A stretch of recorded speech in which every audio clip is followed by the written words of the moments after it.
Hey everyone and welcome to the channel. This is Dave and today we'll be taking a look at the iPod Touch 7th generation, which is actually the last iPod that Apple has ever released. This iPod was launched back in 2019. It was discontinued in 2022. So I picked this up on eBay in 2022, so about 3 years ago, for just $30, brand new in box. It was advertised as a 5th generation, but one of the photos had the model number on it, A2178. Let me just show you.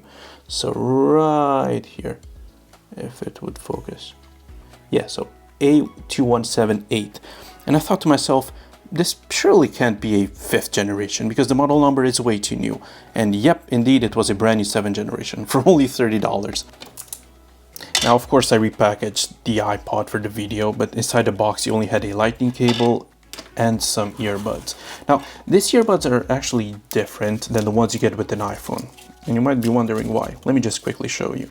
So, these ones don't actually have any inline controls and no microphone. As you can see, the wire is just empty compared to some headphones that you would get with an iPhone, which actually do have inline controls. So yeah, you actually did get different earbuds, which are iPod Touch, but we're not here for that.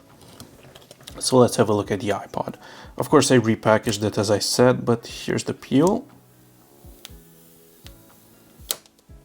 And you can see this iPod is in pretty much brand new condition.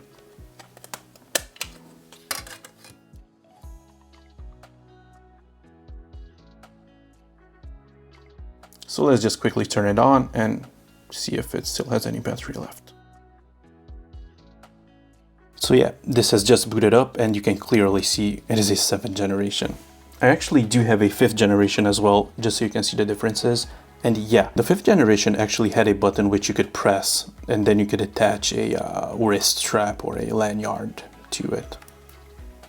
But yeah, you can definitely see these are different. And this is definitely not a 5th generation. So, is it usable in 2025? Well, let's have a look.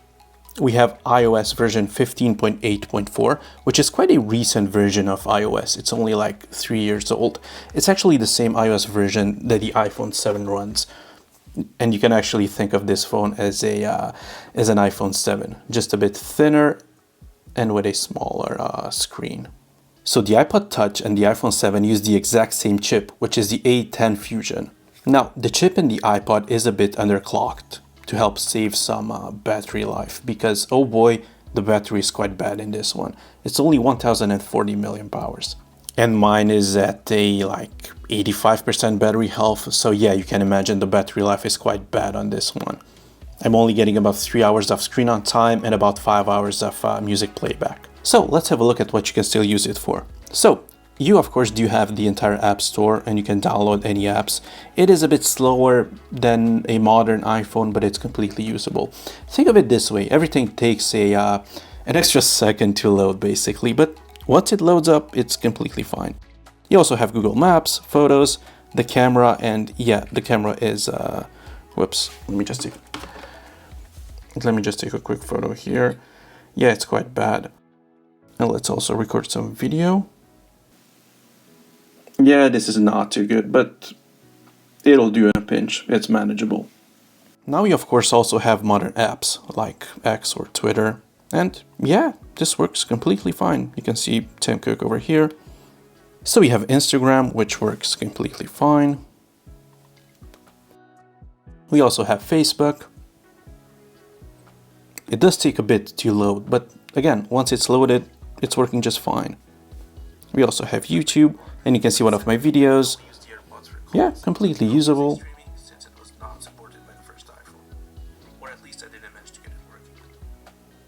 You can watch it in up to 1080p. I took a photo of the coffee, and I must say, even if the photo quality is bad, I do like the video. Yeah, that was my iPhone 2G review. You also have Mail, which works completely fine. Of course, I'll blank some of this out because, yeah. So yeah, it's quite usable. You also have Safari, which you can use to browse the web. Let's go to, say, apple.com. Yeah, it takes a second or two, but...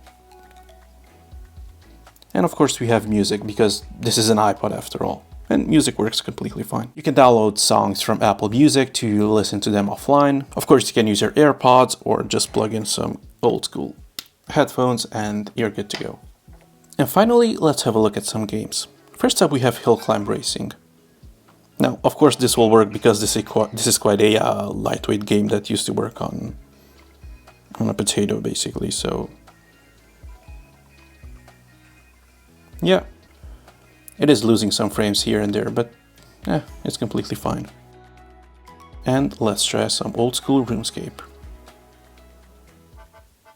Yep, and as you can see, completely usable, works fine. I set it to 30 FPS, but you can also set it to 60 FPS. It's perfectly fine. I love this game, by the way. I've been playing it for like 22 years now. Yeah. Finally, let's try something heavier, like GTA Vice City. Now, this will take a while to load, but again, once it loads, it's completely fine and it's completely usable.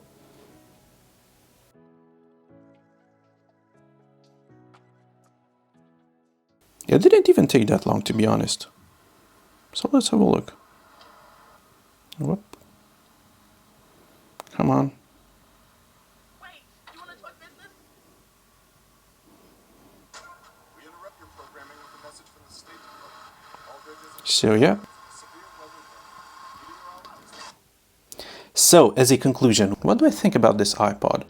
Well, it is completely usable as a secondary device, maybe around your house, because obviously you need Wi-Fi to use it, so you can't really use it outdoors, only to perhaps play music. It's an iPod after all. But as a secondary device, yeah, I'm very happy with it. It's completely fine. All of your modern apps work. It's very thin, as you can see. Here's an iPhone, a random iPhone 12. Yeah, this is much thinner and lighter, of course. But yeah, I love this device. So, what do you think about the last iPod that Apple ever released? Let me know in a comment down below.